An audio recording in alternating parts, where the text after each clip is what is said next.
하나님 말씀 보겠습니다. 사도행전 27장 27절부터 44절입니다.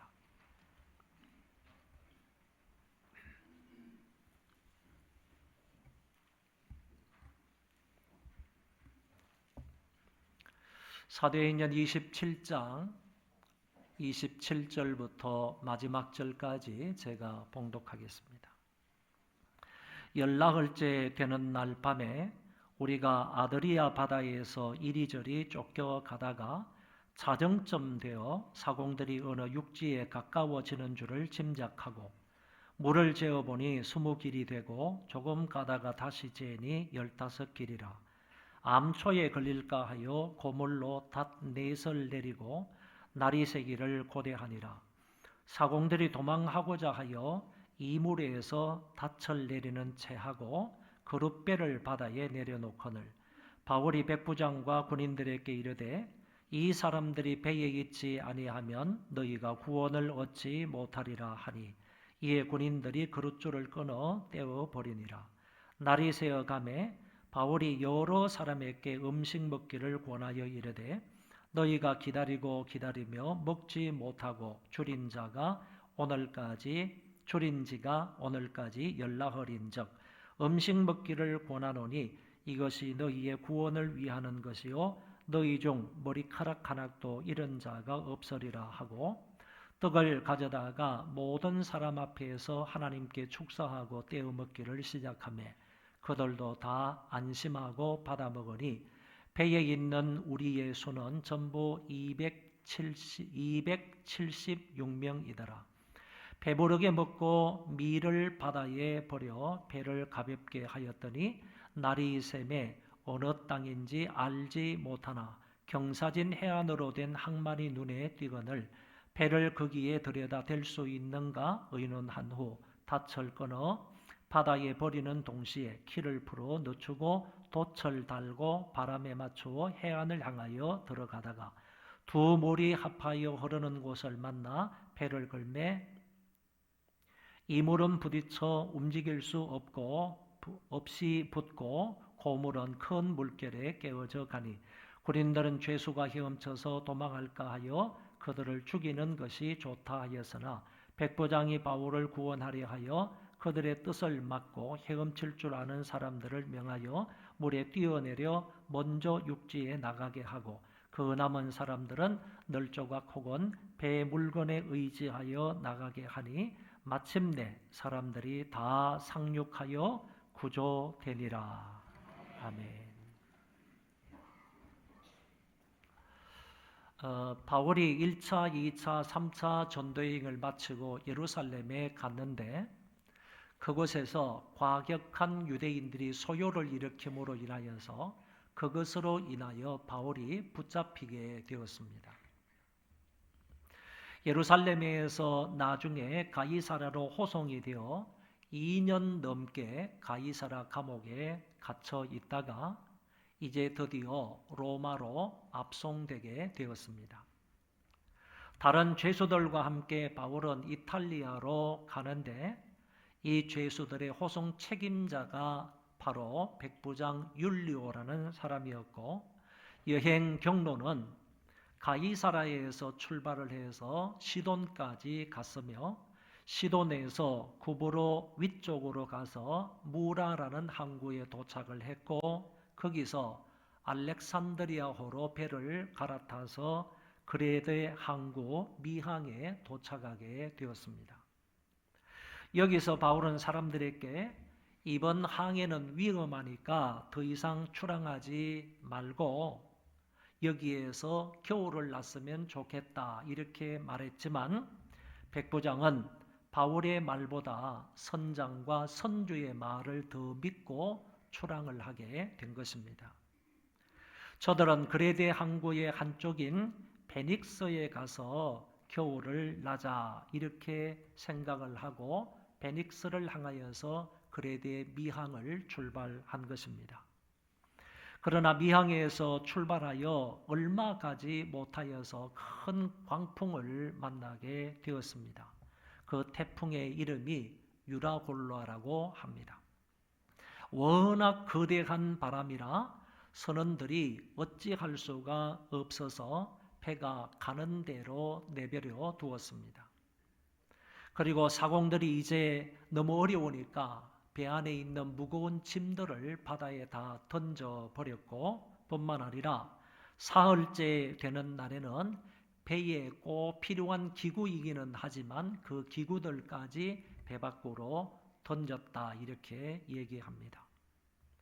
바다 가운데에서의 그들의 처참한 환경을 한마디로 표현한 구절이 성경 20절입니다. 여러 날 동안 해도 달도 보이지 아니하고 큰 풍랑이 그대로 있음에 구원의 여망마저 없어졌더라. 구원의 여망이 전혀 없었을 때 바울이 나서서 내 말을 듣고 그레데를 떠나지 아니하였더라면 이런 타격과 손상을 면하였을 것이다 라고 말하고, 그러나 이제는 안심하라 라고 말하면서 비록 배는 파선이 되지만 너희들의 생명은 무사할 것이다, 이렇게 말해 주었습니다. 우리가 반드시 한 섬에 걸리게 될 것이다. 반드시 한 섬에 걸림으로 인하여서 너희들의 생명이 안전하게 될 것이다 하는 말을 한 것입니다. 이것이 지난 주일날 하나님 말씀을 들었던 것의 줄거리입니다. 오늘 본문의 말씀을 잘 살펴보면 오늘 본문 말씀에는 시간을 표시하는 그런 단어가 많이 나옵니다. 그래서 시간적으로 시간을 표시하는 그 단어를 중심으로 해서 본문 전체를 세 부분으로 나눌 수 있다고 보고 이렇게 나누어서 여러분들에게 말씀을 드리겠습니다. 먼저 27절의 말씀에 보면 자정이라는 단어가 나오는데, 이때부터 시작을 해서 32절까지는 이 배가 표류한 지 14일째 저녁 야밤 자정 때에 이루어지는 일들이다 하는 점을 알게 되는 것입니다. 또다시 말씀을 드리면 이제 표류한 지 그 그레데 미항에서 조금 나와가지고 그때부터 배가 표류하기 시작을 해서 지금 14일째 야밤이 된 겁니다. 14일째 자정에 그때부터 일어나는 사건들에 관해서 기록해주고 있다는 얘기입니다. 바울 일행이 풍랑을 만난 지 14일째 되는 날이었는데 아직도 그들은 아드리아 바다에서 이리저리 쫓겨다니고 있다, 쫓겨가고 있다라고 말하고 있습니다. 여기에서 말하고 있는 아드리아 해가 어느 지역의 바다를 말하는가 하면은 우리가 지난번에 지도를 한번 보여드렸습니다. 한번 기억을 하시고 상상을 해보시면 됩니다. 자, 여기 크레데 항구가 있어요. 미항이라는 데가 있습니다. 미항에서 배를 타고 조금 가다가 유라굴로 광풍을 만나서 그냥 이 배가 그때부터 표류하기 시작을 했다고 그랬잖아요. 여기에서 이제 배가 떠내려가고 이렇게 가다가 지금 14일째 떠내려간 거예요. 근 보름이지 않습니까? 14일째 배가 떠내려가는데 그 배가 흘러서 어느 바다까지 갔느냐 하면은 오늘 성경에 의하면 아드리아 바다까지 갔다 이렇게 되어 있잖아요. 그러면 그 아드리아 해안이 어디인가라고 하면 이렇게 가가지고 바울 일행이 로마까지 가려고 하는 거잖아요. 로마의 최남단 지역이 어디냐 하면은 바로 시칠리아 섬이에요. 시칠리아 섬은 지금 굉장히 아름다운 그 마피아들의 소굴입니다. 지금은 그렇다는 거예요. 마피아들의 소굴인데 얼마나 유명한 관광지인지 모릅니다. 그 시칠리아 섬이 바로 로마 본토에 거의 붙어 있는 그런 섬이에요. 로마 본토에 붙어 있는데 어느 정도 떨어져 있는가 하면 한 3, 4km 정도밖에 안 떨어져 있어요. 로마 본토하고 그 밑에 있는 시칠리아 섬하고 간격은 한 3, 4km 정도밖에 안 된단 말이에요. 그에 붙어 있는 큰 섬이 시칠리아 섬인데 바울 일행이 가고자 했던 목적이 바로 이 시칠리아 섬의 수라구사라는 그런 항구예요. 그런데 이 섬 바로 밑에 보면 조그만한 그런 섬이 또 하나 있는데 그 섬 이름이 성경에는 멜리데의 섬이다 이렇게 되어 있지만은 역사적으로는 말타 섬으로 되어 있어요. 그런데 아드리아 해안은 어떤 곳을 말하는가 하면 바로 시칠리아 섬에서 시작을 해서 바로 밑에 있는 말타 섬, 다시 말해서 멜리데 섬까지 이어지는 그 바다를 가리켜서 아드리아 해라, 아드리아 바다라 이렇게 말한다는 것입니다.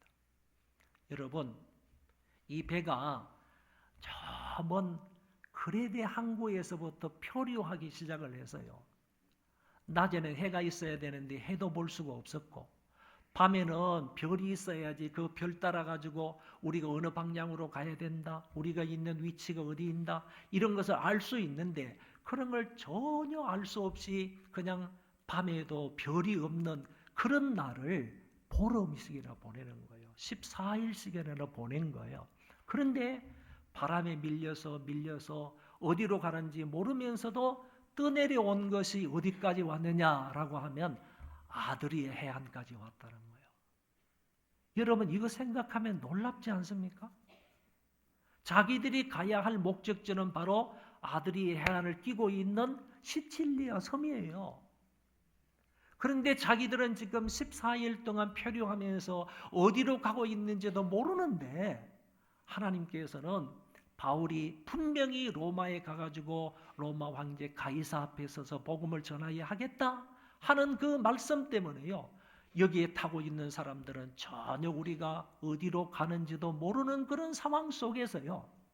하나님께서 바람을 통하여 이 알렉산드리아 호를 14일 동안 몰고 가셔가지고 여기 시칠리아서는 바로 밑에 있는 멜리데 섬까지 오게 하셨다는 거예요.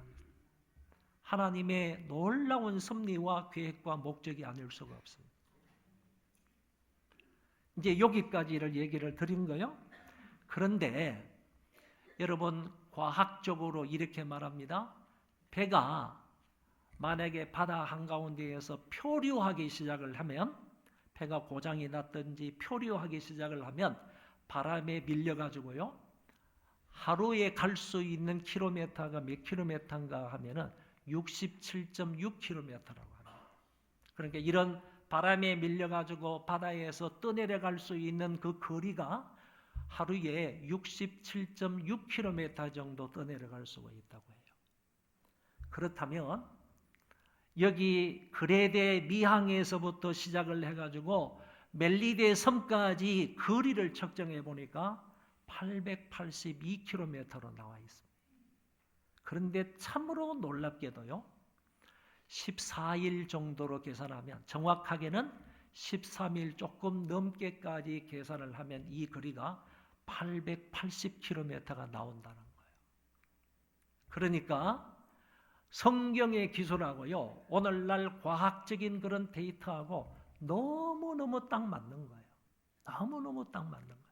14일에 걸려서 표류하는 그 배가 이곳까지 밀려왔다는데 과학적인 데이터나 또는 과학적인 탐구에 의해서 계산을 해보니까 이 배는 표류하게 되면요.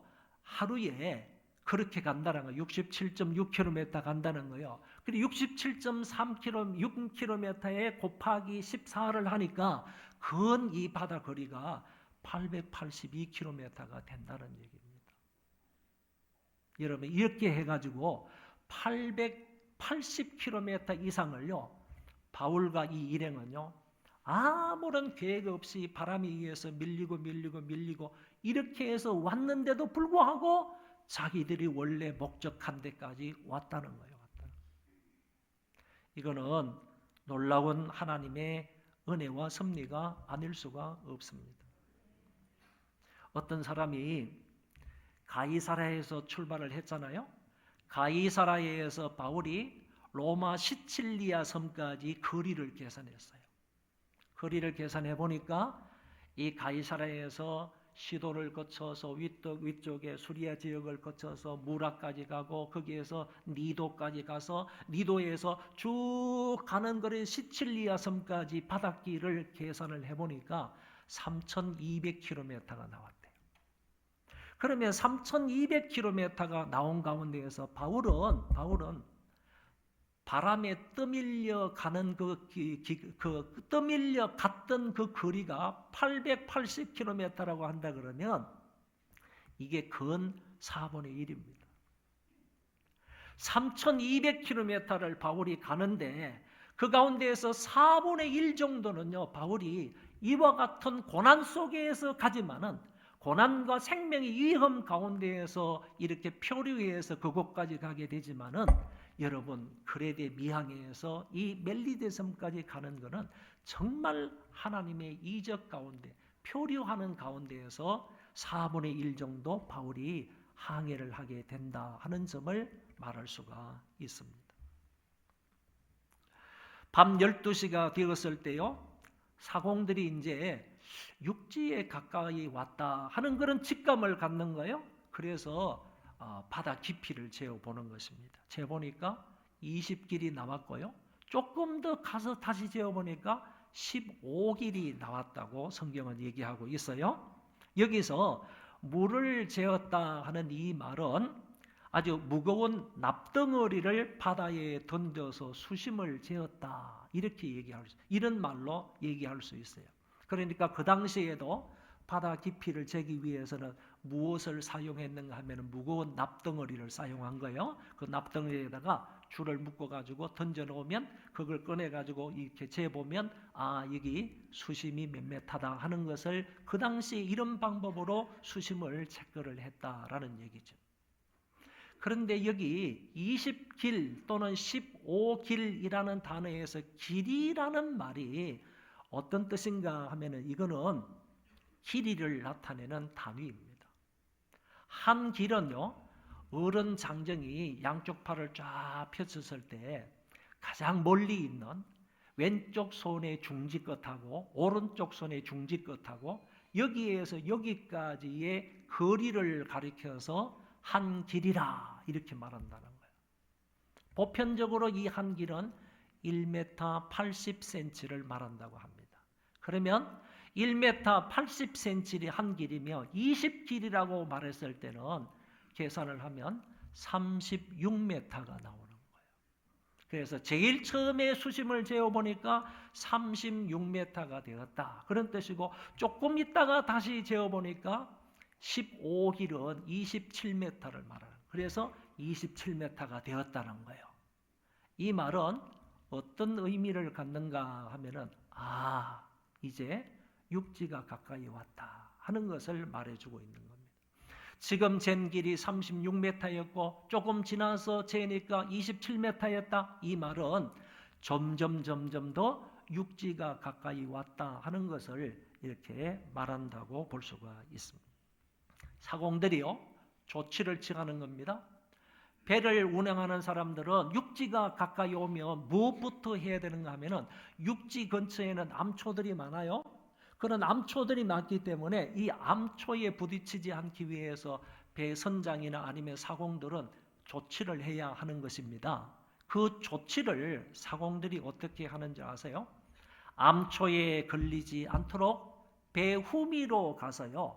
후미로 가서 닻을 4개씩이나 내려서 배가 요동하지 않도록 조치를 한 것입니다.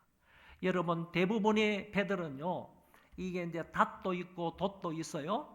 돛이 무엇인지 닷이 무엇인지 그 역할이 무엇인지 하는 거는 오늘 주보에 그 칼럼란에 제가 잘 써놨어요. 그러니까 여러분들이 댁에 가서 이 칼럼을 한번 꼭 읽어보시면 좋겠어요. 닷을 후미에 가가지고요, 성경에는 고물이라고 그랬어요. 고물과 이물을 말하잖아요. 고물은 배의 후미를 말하고 이물은 배의 앞부분을 말해요. 선미를 말해요. 근데 이 고물에 가가지고요, 이 사공들이 닻을 4개씩이나 내려놓은 거예요. 이 닻을 4개씩이나 내려가지고 배를 이제 고정했다는 거죠. 배가 암초나 이런 데 부딪히지 않고 흔들리지 않게 만들기 위해서 닻을 4개씩이나 고정을 했어요. 그리고 나서 이제 앞에도 고정을 해야 되기 때문에 이 사공들이 앞에 와가지고 이게 닻을 내리는 척하고 뭘 내렸는가 하면은 그룻배를 내렸다 그래요. 그룻배. 그룻배는 오늘날로 말하면 구명정이나 같아요. 구명정리와 같은 이 구명정을 갑판 위에 있던 것을 이 사공들이 살짝 닻을 내리는 척하고 이거를 내렸단 말이죠. 이거를 알아차린 사도 바울이요, 율리오 백부장과 군인들에게 말하는 거예요. 저 사람들이 없으면 당신들의 구원도 받을 수 없다. 저 사람들이 아니면 당신들은 여기 가운데에서도 구원을 받을 수 없다. 이렇게 얘기하니까 군인들이 가가지고요, 그 그룻배에 그룻줄을 끊어버리는 거예요. 그래서 그 구명정을 탈 수 없도록 그냥 배에 떠돌아다니게 만들고 배에서 이탈하도록 만들어버려요.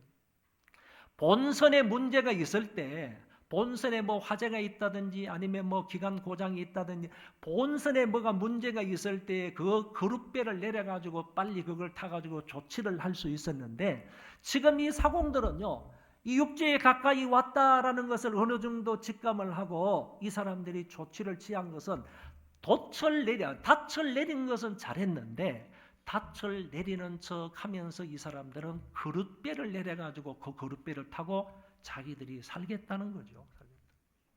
다른 사람들이 어떻게 되었든지 간에 우리는 생명을 부지해야 된다. 이게 지금 육지에 가까이 왔으니까 빨리 우리가 이 구명정을 타고 가면 우리의 생명은 보존할 수 있을 것이다 라는 생각에서 그렇게 한 것입니다. 군인들이 그 그룻배에 줄을 그냥 끊어버렸잖아요. 끊어버리고 난 이후에는요, 이 배 안에 있는 모든 사람들은 이제 자기들의 생명을 구원할 수 있는 것이 없어요. 그룻배는 어쨌든 간에 본선에 지금 문제가 있으니까 이 본선에서 그룻배를 타고 나가면 자기들의 생명을 탄 사람의 건 좀 유지할 수 있는데, 지금 입장에서 그룻배의 그룻줄을 끊어버렸기 때문에 더 이상 타고 있는 사람들은 어떻게 하든지 간에 자기들로서는 자기들의 생명을 보장할 수가 없는 겁니다. 이때에는요, 오로지 하나님의 구원에만 의지해야 할 그런 사람들이 된 것입니다. 오직 전적으로요, 하나님만 의지해야 그 사람들이 구원을 받을 수 있고 생명을 보존할 수 있게 되었다 하는 점을 말해주고 있는 것입니다. 여기까지가요, 14일째 자정에 일어난 사건이다 하는 것을 말해주고 있습니다. 이제 또 시간대가 좀 바뀝니다. 시간대가 좀 바뀌어요. 33절에 보면 날이 새어가매라는 말이 나옵니다. 이제 그러니까 자정이 훨씬 지났어요. 자정이 지나고 그 다음 날 아침이 이제 밝아오기 이전에 날이 새어가매 이렇게 표현을 합니다. 지금부터는요, 날짜가 바뀌었어요. 이전까지는 14일 날 저녁이었는데 이제 날짜가 바뀌어서 15일 날이 된 겁니다. 15일 날 아주 이른 새벽이라고 말할 수 있겠어요. 날이 밝아올 때에 일어난 일들을 이제 기록해 주고 있습니다. 바울이 이렇게 말합니다. 사람들에게 가가지고 너희는 염려하지 말고 너희 구원을 위하여 음식을 먹어라. 음식을 먹을 것을 그 사람들에게 권면을 한 것입니다. 그래서 바울은 먼저 떡을 자기가 들고요, 하나님 앞에 감사 기도를 했습니다. 자기가 먹고 다른 사람에게 떼어줘서 이거를 먹어라. 뭘 위해서요? 너희의 구원을 위하여 음식을 먹어라. 이 사람들이 지금 보름 동안 아무것도 먹지를 못했던 것 같아요. 별로 먹지 못했던 것 같아요. 그러니까 탈진 상태에 있는 거죠. 기진맥진한 상태에 있는 거죠. 너희들의 구원을 위하여서라는 이 말은요, 너희들이 그래도 생명을 보존하려면 음식을 먹고 좀 기운을 차려야 된다, 그런 얘기죠. 여기에서 배가 깨집니다. 배가 파손이 돼요. 그러면 육지까지 가려면 또 뭐 수영을 해서 가든지 아니면 뭐 널판지를 이렇게 붙들고 견딜 수 있는 힘이 있어야 될 거 아니에요. 그래서 바울이 너희들의 구원을 위하여서 떡을 먹어라, 음식을 먹어라 라고 하면서 그 음식을 그들에게 권유를 했던 것입니다. 하나님 앞에 감사를 드리고 떡을 떼어서 그 사람들에게 주니까 그 사람도 안심하고 그 떡을 먹었는데 떡을 먹은 사람의 수가 드디어 276명이라는 것이 나오고 있습니다. 그러니까 여러분 알렉산드리아호는 많은 곡물을 싣고 가는 그런 여객선 화물선이라고 그랬죠. 많은 곡물을 싣고 갑니다. 뿐만 아니라 여기에 바울을 포함해서 276명이 탔다 그러면 이 알렉산드리아호가 얼마나 큰지를 우리가 짐작할 수가 있는 것입니다. 다 배불리 먹었습니다. 그리고 난 이후에 또 바울이 말하기를 이게 여기 있는 모든 그런 그 밀 있잖아요. 뭐 밀 곡식들인데 이 곡식들을 배 밖으로 다 던지라는 거예요. 바다에 다 던지라는 거예요. 그래서 이 사람들이 또 그거를 곡물들을 지금까지 싣고 왔던 이 모든 곡물들을 바다로 그냥 다 던져버립니다. 던지는 이유는 어디 있는가 하면은 두 가지 이유 때문이에요. 자, 이제 육지에 가까이 왔음을 알아요. 육지에 가까이 왔어요. 육지에 가까이 오면 이 수심이 점점 낮아지는 거 아닙니까? 그러면 배에 있는 물건들을 다 던져버려야, 다 없애버려야 이 배가 좀 이렇게 가벼워질 것 아니겠어요? 여러분 육지에 가까이 오면 올수록 더 육지에 가깝게 접근을 하기 위해서는 배를 가볍게 해야 되는 거예요. 그래야만이 좀 더 가깝게 육지에 될 수 있기 때문에 그 안에 있는 무거운 물건들은 다 버린 거예요. 그리고 또 한 가지 이유는요. 이제 더 이상 이 사람들의 생명을 유지하는 데 있어서 밀은 필요하지 않은 거죠. 지금 여기에서 어차피 바울의 말에 의하면 하나님께서 계시해 주신 것은 이 배는 깨어진다는 거죠. 파손이 된다는 거예요. 그렇다 그러면 어차피 지금으로서는 여기 있는 모든 그 곡물들은 이 사람들에게 유익이 되지 않는 거예요. 그래서 그 곡물들을 다 버리는 거예요. 알렉산드리아에서 나온 그런 밀들, 이 모든 것들을 배 밖으로 다 던져버려서 배를 가볍게 했다 하는 점을 여기에서 말씀해 주고 있습니다. 이제 또 한 번의 시간이 바뀝니다. 이제 마지막 시간인 거예요. 자정이라는 무렵에 일어났던 일들을 쭉 기술을 하고요. 날이 새 갈 때쯤에 일어난 일들을 쭉 기록을 하고 이제 날이 완전히 밝은 거예요. 15일 날 아침이 된 겁니다. 이런 아침이 되었습니다. 그때에는 무슨 일이 일어나게 되는지 그 이후에 성경에 나와 있습니다. 성경에 보면 사물이 보이는 이런 아침이에요. 모든 것들이 보여지는, 자기들의 눈안에 보여지는 그런 아침이 되었습니다. 이 땅이 지금 어느 땅인지는 알지 못합니다. 우리는 지금 멜리데 섬이다, 말타 섬이다 하는 것을 알지만은 이 성경에는 아직 모르는 거예요. 이 사람들은 이 땅인지, 이 땅이 무슨 땅이 어떤 땅인지는 모르겠지만은 해안과 항만이 보이는 거예요. 이렇게 경사진 항만이 보이는 거예요. 경사진 항만이. 그렇게 말했잖아요. 경사진 해안과 항만이 눈에 보였습니다. 그곳으로 배를 대기로 했습니다. 보여진 그 항만 쪽에 배를 대기로 했는데 어떻게 합니까? 조금 전에 배를 고정시키기 위해서 닷을 4개나 내렸다고 그랬잖아요. 그 닷을 끊어버리는 겁니다. 이제 닷도 필요 없어요. 그러니까 끌어올릴 필요는 없는 거죠. 그 닷과 연결되어 있는 밧줄들을 다 끊어버립니다. 이제 육지로 조금이라도 좀 더 가깝게 접근하기 위해서는 이때가 뭐가 필요해요? 닷은 필요하지 않는 거예요. 필요한 것은 돛이 필요한 거죠. 그래서 여기 말하는 거 보면 돛을 달아서 바람을 이용해서 육지에 입항하기로 결정을 한 것입니다. 그러니까 닷은 끊어버리고요. 돛은 올린 겁니다. 닷은 끊어버리고 돛을 올려가지고 바람을 이용해가지고 육지 안쪽으로 더 접근을 하도록 했다. 이 당시에 이 입항이라는 것은요. 비상입항인 것입니다. 정상적인 입항이 아니고 비상입항인 것입니다. 그래서 배의 앞부분을요. 그쪽으로 돌려서 그 항구 쪽으로 돌려서 배의 앞부분부터 먼저 들어갔습니다. 가니까 밑에 모래가 걸린 겁니다. 모래가 걸리니까 뒤쪽은 어떻게 됐어요? 모래에 걸리니까 이 배는 움직일 수가 없어요. 배는 모래에 걸려 있고요. 뒤쪽에는 밀려오는 파도에 의해서 뒤쪽 부분이 고물 쪽에 그 배의 뒷부분이요, 파도로 인하여서 배가 뒷부분부터 파손이 되는 거예요. 파괴가 되는 거예요. 밀쳐오는 그런 파도에 의해서 배의 뒷부분부터 깨지는 것을 오늘 성경은 말하고 있습니다. 이때 군인들이 이렇게 말합니다. 죄수가 도망갈 염려가 있으니까, 자, 이제 배가 깨어지게 되면 모든 사람들이 바다 위에 둥둥 뜨게 되는 거 아니겠어요?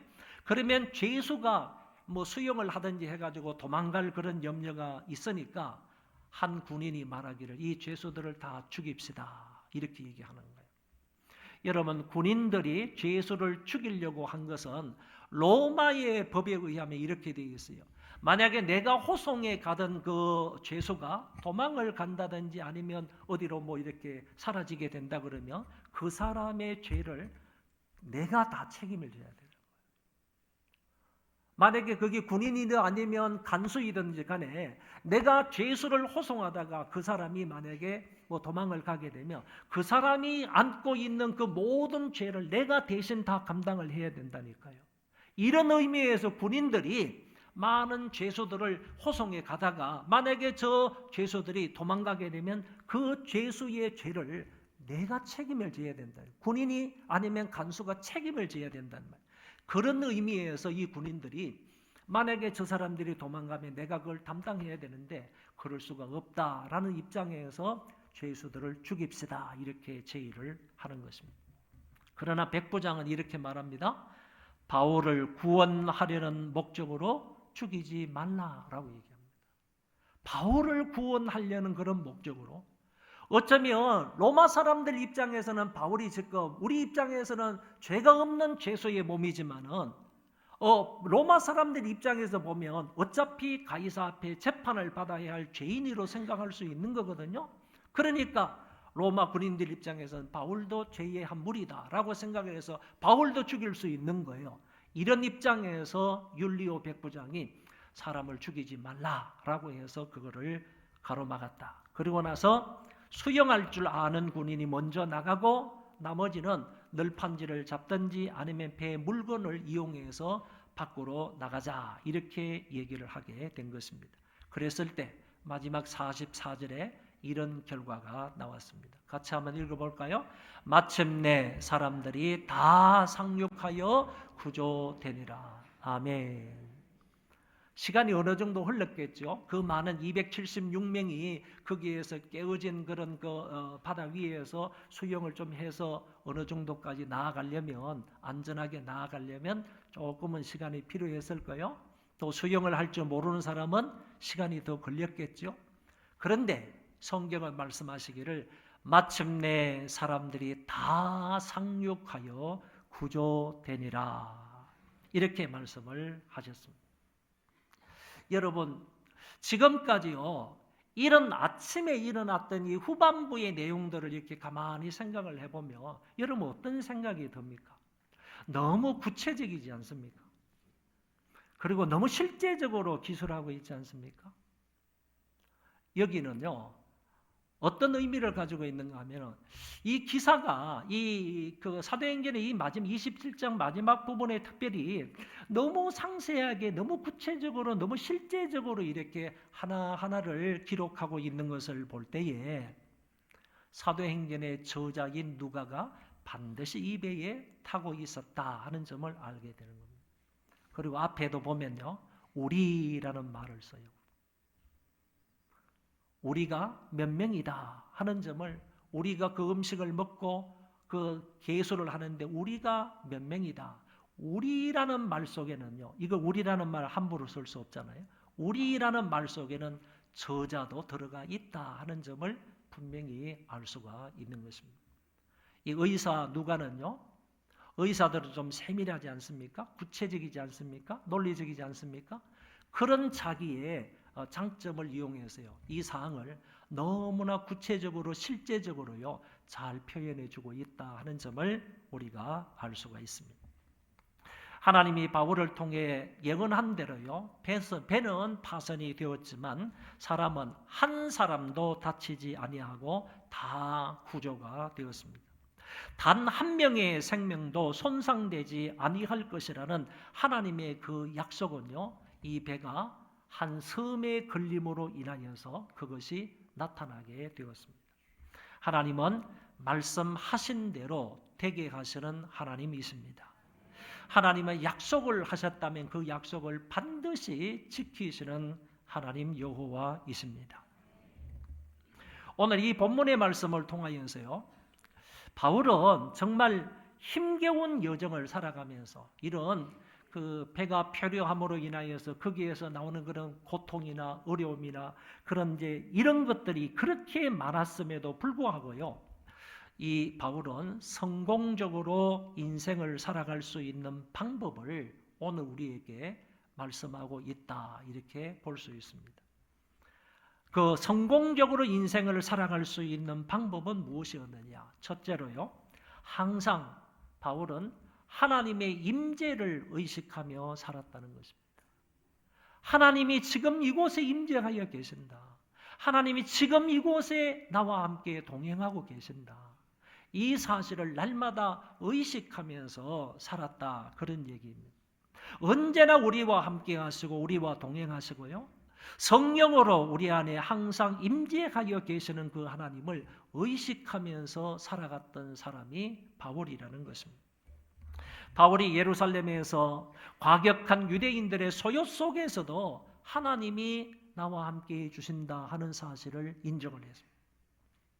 바울이 가이사랴로 호송될 때에도요, 하나님이 함께 해주셔서 나를 보호하신다 하는 것을 바울은 알았습니다. 옥중에서도, 가이사랴 옥중에서도 하나님이 나를 지키시고 인도해 주신다 하는 점을 바울은 인정을 합니다. 로마로 항해하는 이 여정 속에서도요, 정말 죽을 고비를 많이 넘기지만은 그 가운데에서도 임마누엘이 하나님이 함께 해 주신다 하는 사실을 믿었던 사람이 바로 바울입니다. 여러분, 바울은 순간순간적으로요, 하나님을 의식하면서 살았습니다. 하나님의 임재를 의식하면서 살았다 하는 말씀입니다. 두 번째는요, 이 바울은 하나님의 약속의 말씀을 굳게 의지하며 살았습니다. 하나님은 한번 말씀하시는 것은 반드시 실천하시는 분으로 믿었습니다. 누차요, 하나님이 바울에게 얘기를 했습니다. 너는 가이사 앞에 서야 한다. 로마까지 가야 한다. 거기에서도 가서도 복음을 전해야 한다. 바울에게 여러 가지 말씀으로 말씀을 하셨습니다. 그리고 또 너는 두려워하지 말라, 염려하지 말라 하는 말씀으로 옆에서 위로의 말씀도 주셨고요. 그리고 또한 이 모든 사람들을 너희에게 주었다. 이 모든 사람을 너희에게 주었다. 이런 말씀들을 하셨을 때 바울은요, 하나님이 나에게 말씀하신 그 약속의 말씀을 굳게 붙들었다는 거예요. 약속의 말씀을 굳게 의지했다는 그런 말입니다. 바울의 신앙생활의 특징 중에 하나가요, 말씀 의존 사상입니다. 말씀 의존 신앙이었습니다. 다른 것보다도요, 하나님이 나에게 말씀을 하신다면 그 말씀을 100% 믿고 살았던 사람이 바울이었다는 얘기입니다. 성경에 보면 에녹도 그랬습니다. 65세에 무드셀라를 낳고 난 이후부터 300년 동안 하나님과 동행했다 그랬지 않습니까? 여러분, 이거는 하나님께서 그 이전에 약속하신 말씀이 있었거든요. 그 약속의 말씀을 붙들고 300년 동안 하나님과 동행하는 거예요. 약속의 말씀을 붙들고 믿으면서 300년 동안 믿음으로 살아가는 에녹의 모습을 볼 수 있습니다. 노아도 마찬가지입니다. 하나님께서 말씀하셨을 때요, 아직 세계 역사 가운데서 한 번도 홍수라는 것이 있은 적이 없어요. 홍수가 일어난 적이 없어요. 그럼에도 불구하고 하나님께서 말씀하시니까 그 약속의 말씀을 굳게 믿고요, 아라산 중턱에 올라가서 배를 만든 사람이에요. 하나님의 약속의 말씀을 철저하게 믿고 의지했던 사람이 노아입니다. 아브라함도 그랬습니다. 아브라함은 하나님께서 지시하시거나 말씀하시는 대로요, 무엇보다도 하나님의 그 약속을 100% 신뢰하는 거예요. 그 말씀을 굳게 붙들고 살았습니다. 모세도 마찬가지예요. 여호수아도 마찬가지입니다. 그것처럼 오늘 성경에 나오는 인물 바울도요, 역시 하나님께서 말씀하신 그 약속의 말씀을 굳게 붙들고 살아갔던 사람이다. 그래서 하나님으로 인하여서 정말 기뻐하는, 또 하나님을 기쁘시게 해드렸던 그런 인물이 되었다 하는 점을 말할 수 있습니다. 아울러 한 가지 더 말씀을 드리면, 하나님이 자기를 향해서 가지고 계시는 그 목적을 항상 기억하며 살았던 사람이 바울입니다. 자신을 향하신 하나님의 목적을 깨닫고요, 그리고 거기에 자기 시선을 평생토록 고정하여 산 사람이에요. 하나님께서 나에게 사명을 주셨습니다. 내 인생에 대한 목적을 분명히 말씀해 주셨어요. 그 사명과 그 목적에요, 자기 시선을 완전히 고정하면서 살았던 사람이 바울이라는 얘기입니다. 그래서 그 목적에 충성을 다하며 살았습니다. 다시 말해서 주님이 주신 그 사명을 기억하며 거기에 충성을 다했다는 말입니다. 목숨을 아깝게 여기지 않으면서요, 주 예수께 받은 그 사명을 완수하려고 최선의 노력을 다했습니다. 분명 바울은 자기가 살아가는 그 목적이 무엇인지를 분명히 알았고요, 그 사명을 따라 충성을 다했던 인물입니다. 오늘 저와 여러분도 바울과 같은 이런 삶이 되어지기를 바랍니다. 항상 하나님의 임재를 의식하며 사시기를 바랍니다. 하나님의 약속을 굳게 붙들고 믿고 살아가시기 바랍니다. 그리고 하나님께서 나에게 주신 그 사명, 그 사명에 부합한 삶을 살아가시기를 바랍니다. 이런 은혜가 우리 모두에게 있기를 주의 이름으로 축원합니다. 다 일어나셔서 오직 예수뿐이네 찬송하겠습니다.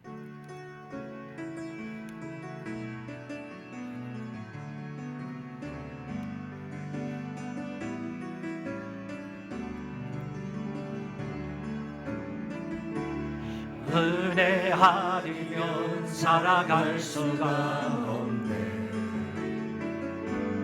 호흡마저도 다 주의 것이니 세상 평안과 위로 내게 없어도 예수, 오직 예수뿐이네. 크신 계획 다 볼 수도 없고 작은 고난에 지쳐도 주께 웃긴 나의 모든 삶 버티고 견디게 하시네. 은혜 아니면 살아갈 수가 없네. 나의 모든 것 다 주께 맡기니 참된 평안과 위로 내게 주신 주 예수, 오직 예수뿐이네. 우리 한 가지만 기도하겠습니다. 어떤